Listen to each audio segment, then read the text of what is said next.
kalian harus mencerna ini secara komprehensif. Karena apapun yang tadi dijelasin, bantalan-bantalan tadi sifatnya temporary, bukan solusi permanen. Dan kita butuh solusi yang lebih mengikat lagi, lebih permanen lagi, lebih pasti lagi. Bukan cuma sekedar bantalan. Yang kita butuhkan sekarang bukan penahan rasa sakit.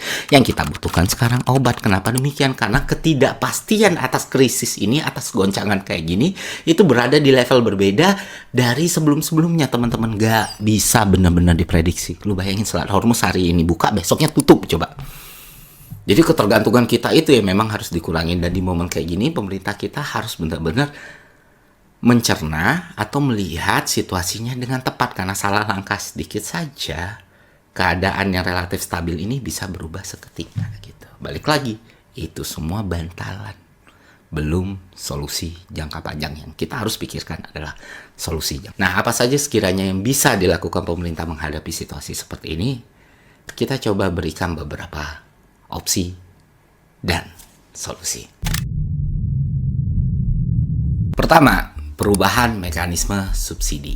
Subsidi harus dibuat targeted, bukan universal. Semakin spesifik, semakin bagus, teman-teman. Jadi jangan sampai yang menerima subsidi itu adalah masyarakat yang mampu, sedangkan masyarakat yang kurang mampu harus menanggung akibatnya. Nah, ini berlaku bagi seluruh subsidi, ya termasuk subsidi BBM.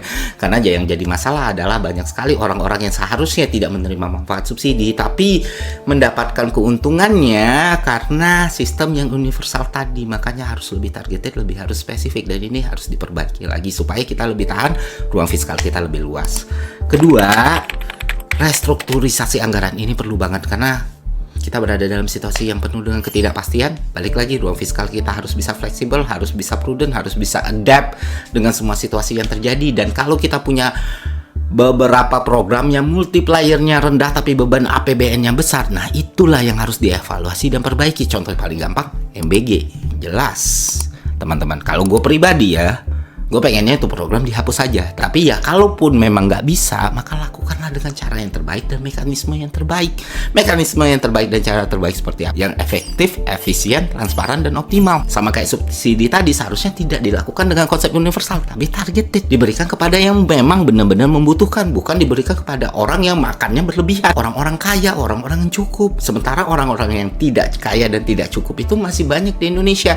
Di daerah-daerah terluar, di daerah-daerah tertinggal, masyarakat miskin dan kurang mampu.